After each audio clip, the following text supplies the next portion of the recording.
अवधूत चिंतन श्री गुरुदेव दत्त श्री स्वामी समर्थ। तुम्हा सर्वांचं आपल्या स्वामी शक्ती या चॅनलमध्ये मनापासून स्वागत आहे। स्वामी तुम्हा सर्वांच्या सर्व चांगल्या इच्छा पूर्ण करोत एवढीच स्वामींच्या चरणी प्रार्थना करते आणि आपल्या आजच्या या नवीन आणि सुंदर व्हिडिओला पुन्हा एकदा नव्याने सुरुवात करते। भक्तांनो, बघाच गुरुवार, आजच्या व्हिडिओमध्ये मी तुम्हाला याच गुरुवारी करावायचा एक अत्यंत प्रभावी उपाय सांगणार आहे। खरं तर गुरुवारचा दिवस हा स्वामींसाठी समर्पित आहे, गुरुवारचा दिवस हा दत्त महाराजांसाठी समर्पित आहे आणि गुरुवारचा दिवस हा भगवान श्री विष्णूंसाठीही समर्पित आहे। त्यामुळेच या दिवशी आपण माता लक्ष्मीचे व्रत करतो। घरात सुख, समृद्धी, ऐश्वर्य यांची प्राप्ती होण्यासाठी, घरात सकारात्मकता आणण्यासाठी गुरुवारी केलेला प्रत्येक उपाय हा अत्यंत प्रभावी असतो। बघा, आजच्या या व्हिडिओमध्ये मी तुम्हाला 11 लवंगांची एक सेवा सांगणार आहे। ही सेवा गुरुवारी तुम्हाला करायची आहे। या सेवेने तुमच्या आयुष्यात, तुमच्या घरात जे काही दारिद्र्य साठलेलं आहे हे दारिद्र्य संपेल। घरात असणारी जी गरिबी आहे ती कुठेतरी कमी होईल। तुमच्या घरामध्ये जर एखादी नकारात्मक शक्ती वास करत असेल तर त्या नकारात्मकतेचा नाश होईल आणि घरामध्ये सकारात्मकता येईल। बघा, या सेवेने तुमच्या घराकडे माता लक्ष्मी खेचली जाईल आणि आलेली माता लक्ष्मी जी आहे ती अखंड रूपाने स्थिरही होईल। घरात बरकतच नसणे, घरामध्ये पैशांची सतत चणचण असणे, घरामध्ये कर्जाचा डोंगर खूप जास्त होणे, घरामध्ये जेव्हा बघितलं तेव्हा काही ना काही आजारपण किंवा काही ना काही त्रास होणे, अशा काही समस्या जर तुमच्या घरामध्ये सतत घडत असतील तर कुठल्याही गुरुवारच्या दिवशी ही सेवा करा। 11 लवंगांची ही सेवा तुमच्या आयुष्यातील सर्व अडचणींना संपवेल, तुमच्या आयुष्यातील सर्व संकटांना संपवेल आणि तुमच्या जीवनामध्ये सकारात्मकता आणून तुमच्या घराची भरभराट करेल। आता काय सेवा आहे, काय उपाय आहे, हे सगळंच मी पुढे सांगणार आहे। फक्त त्यासाठी व्हिडिओ स्किप न करता शेवटपर्यंत बघा आणि जे आपल्या चॅनलवरती नवीन असतील त्यांनी लगेचच आपल्या चॅनलला सबस्क्राईब करा, कारण तुम्ही आपला चॅनल सबस्क्राईब केल्यामुळे मी पुढचे जे काही व्हिडिओ बनवेन ते सर्वात आधी तुम्हा सर्वांपर्यंत पोहोचतील। बघा, आपल्याला काय करायचे, या उपायासाठी गुरुवारी सायंकाळी म्हणजे 5:30 ते 7:30च्या मध्यभागी, म्हणजे 6:30 पासून कमीत कमी 5:30च्या पुढे ते तुम्हाला 7:30च्या आतमध्ये ही सेवा करायची आहे। याच्यासाठी तुम्हाला 11 फुलवाल्या असणाऱ्या अख्ख्या ज्या लवंगा असतात त्या लवंगा घ्यायच्या आहेत। आपलं जे देवघर आहे या देवघराच्याच समोर बसून हा उपाय करायचा आहे। याच्यासाठी एक तुम्हाला दिवा लावायचा आहे। ऑलरेडी सकाळपासून दिवा लावलेला असेल, दिवा पेटता असेल तर वेगळा दिवा लावू नका, तोच दिवा ठेवा, ठीक आहे। त्याच्यानंतर तुम्हाला एक छोटीशी प्लेट किंवा एक छोटीशी वाटी घ्यायची आहे आणि त्याच्यामध्ये तुमच्या देवघरामध्ये असणारं जे श्रीयंत्र आहे हे श्रीयंत्र ठेवायचे। प्लेट, जसं आपण कुंकुमार्चन करत असताना कसं प्लेटमध्ये श्रीयंत्र ठेवून देतो, सेम त्याच पद्धतीने तुम्हाला एका प्लेटमध्ये श्रीयंत्र ठेवायचं आहे। अजूनही ज्यांच्या घरामध्ये श्रीयंत्राची स्थापना नाही आहे किंवा ज्यांनी श्रीयंत्र आणलेलं नाही आहे त्या प्रत्येकाला मी सांगेल की काहीही करा पण श्रीयंत्र आपल्या घरामध्ये आवर्जून आणा, कारण लक्ष्मी प्राप्ती किंवा लक्ष्मीला आपल्या घराकडे आकर्षित करण्यासाठी, घरात पैशांचा ओघ वाढण्यासाठी श्रीयंत्राची सेवा ही अत्यंत उच्च कोटीची असते। आता उपाय करायचे, पण श्रीयंत्र नाही आहे तर त्यांनी माता लक्ष्मीची मूर्ती घ्या। आपल्या देवघरामध्ये जी माता लक्ष्मीची मूर्ती असते हीच माता लक्ष्मीची छोटी मोठी जी असेल ती मूर्ती घ्या आणि ती त्या प्लेटमध्ये ठेवून द्या।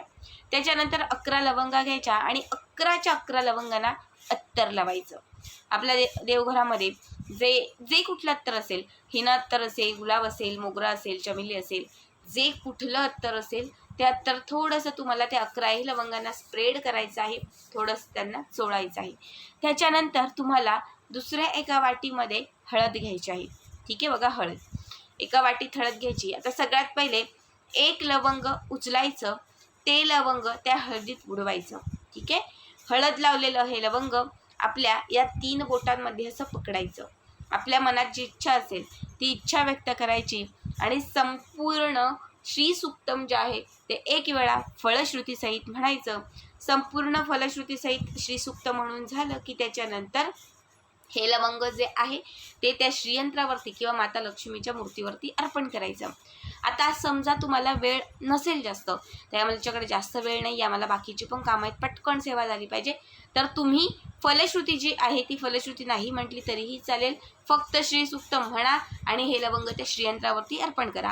पुन्हा दुसरं लवंग घ्या, पुन्हा श्री सूक्त म्हणा, पुन्हा ते लवंग त्या श्रीयंत्रावरती किंवा माता लक्ष्मीच्या मूर्तीवरती अर्पण करा. असे 11 लवंग घेतलेले आहेत. 11च्या 11 लवंग तुम्हाला हळदीमध्ये मिक्स म्हणजे हळदीमध्ये बुडवायचे आहेत आणि 11च्या 11 लवंग श्री सूक्तमाचं पठण करून तुम्हाला त्या श्रीयंत्रावरती किंवा त्या माता लक्ष्मीच्या मूर्तीवरती अर्पण करायचे आहेत. जेव्हा शेवटची वेळ असेल म्हणजे जेव्हा शेवटचा 11व्या वेळेस जेव्हा तुम्ही श्री सूक्त म्हणाल तेव्हा मात्र तुम्हाला फलश्रुती जी आहे ती म्हणायची आहे. लक्षात ठेवा, पहिल्या 10 वेळेस नाही, शेवटच्या वेळेस 11व्या वेळेस तुम्हाला फलश्रुतीसहित श्री सूक्त म्हणायचं आहे आणि हे लवंग तुम्हाला माता लक्ष्मीच्या मूर्तीवरती किंवा श्रीयंत्रावरती अर्पण करायचं आहे. इतकं करून झालं की त्याच्यानंतर तुम्हाला एका वाटीमध्ये थोडासा कापूर घ्यायचा आहे. तो कापूर पेटवायचा आहे आणि त्या कापराने त्या लवंगांची आणि माता लक्ष्मीची आरती करायची आहे. आरती करत असताना माता लक्ष्मीची जी आरती तुम्हाला येत असेल, कुणाला दुर्गे दुर्गटभार येत असेल, कुणाला जी कुठली माता लक्ष्मीची आरती येत असेल, तर संपूर्ण आरती तुम्हाला म्हणायची आहे. ठीक आहे, इतकं करून झालं की त्याच्यानंतर हे जे श्रीयंत्र किंवा माता लक्ष्मीची मूर्ती असेल ही पूर्ण गुरुवारची दिवशी रात्रभर असंच ठेवून द्यायच्या. या लवंगाही अशाच ठेवायच्या, याला हात लावायचा नाही, काहीच नाही. दुसऱ्या दिवशी म्हणजे शुक्रवारच्या दिवशी, आता समजा आज ही सेवा केली तर उद्याच्या दिवशी तुमचं स्नान वगैरे जे काही आहे ते सगळं आटपलं की त्याच्यानंतर तुम्हाला ह्या 11 लवंगा काढायच्या आहेत. हळदीमध्ये मिक्स केलेल्या पण श्रीयंत्रावरती अर्पण केलेल्या ज्या लवंगा आहेत त्या 11 लवंगा काढायच्या आहेत आणि या लवंगा तुम्हाला एका पिवळ्या किंवा लाल रंगाच्या कापडामध्ये बांधायच्या आहेत. श्रीयंत्र किंवा माता लक्ष्मीची मूर्ती असेल ती देवघरामध्ये जिथे त्यांचं स्थान होतं तिथे ठेवायचं आहे. फक्त 11 लवंगा त्या कापडात बांधून त्याला गाठ मारायची आहे आणि त्याची पोटली तयार करायची आहे. आता 11 लवंगांची तयार झालेली ही जी पोटली आहे ही घेऊन कुठल्याही माता लक्ष्मीच्या किंवा भगवान श्री विष्णूंच्या मंदिरात जायचं आहे. तिथे जाऊन ही जी 11 लवंगांची पोटली आहे ती माता लक्ष्मीच्या चरणांना अर्पण करायची, म्हणजे चरणांच्या जवळ ठेवायची आहे. घरात बरकत भरभराट होण्यासाठी प्रार्थना करायची आहे. मनामध्ये असणारी इच्छा व्यक्त करायची आहे. सोबत जाताना 1-2 गुलाबाची फुलं घेऊन जा, ती माता लक्ष्मीला अर्पण करा. गुळाचा खडा घेऊन जा, तो माता लक्ष्मीला अर्पण करा. त्याच्यानंतर इतकं आपलं करून झालं की त्याच्यानंतर इच्छा व्यक्त करून झाली की ती पोटली उचलायची. ती तिथेच ठेवायची नाही, तर ती तिथून उचलायची, आपल्या घरी आणायची. आता घरी आणल्यानंतर या 11 ज्या लवंग आहेत त्या लवंगाची पोटली खोलायची. यामध्ये घातलेल्या ज्या लवंग आहेत त्यातील 1 लवंग तिजोरीत ठेवायचं, 1 लवंग आपल्या घरातील करता कमवता जो व्यक्ती असेल तर त्याच्या पर्समध्ये किंवा त्याच्या वॉलेटमध्ये ठेवून द्यायचं. 1 लवंग आपल्या मुलांच्या बॅगेमध्ये, आपली मुलं शिक्षण घेत असतील, नोकरी करत असेल, उद्योगधंदा करत असतील तर त्यातील 1 लवंग आपल्या मुलांच्या बॅगेत ठेवायचं. त्यानंतर 4थं जे लवंग आहे हे 4थं लवंग तुम्हाला तुमच्या देवघरात ठेवायचं आहे. 5वं लवंग जे आहे ते तुम्हाला तुळशीच्या मातीत दाबायचं आहे. ठीक आहे, आणि शेवटची जे 6 लवंग तयार राहतील बघा, शेवटचे जे 6 लवंग राहतील ते तुम्हाला त्याच कापडात ठेवायचे, त्याला गाठ मारायची आणि त्याची छोटीशी जी या 6 लवंगांची पोटली तयार होईल ही स्वतःच्या जवळ ठेवायची. स्वतःच्या म्हणजे आपल्याजवळ, आपल्या खिशात असेल, आपली पर्स असेल, आपलं पॉकेट असेल, जिथे तुम्ही तुमचं काही सोनं नाणं ठेवता, म्हणजे जिथे तुमच्या काही गोष्टींचा साठा असतो, जिथे तुमचं म्हणजे तुमची स्वतःची मालमत्ता असेल तर त्या ठिकाणी तुम्हाला ही 6 लवंगांची पोटली ठेवायची आहे. बघा, तुमच्या घरामध्ये बरकत, भरभराट, यश, सुख, कीर्ती म्हणजे सगळं काही तुम्हाला मिळायला लागेल.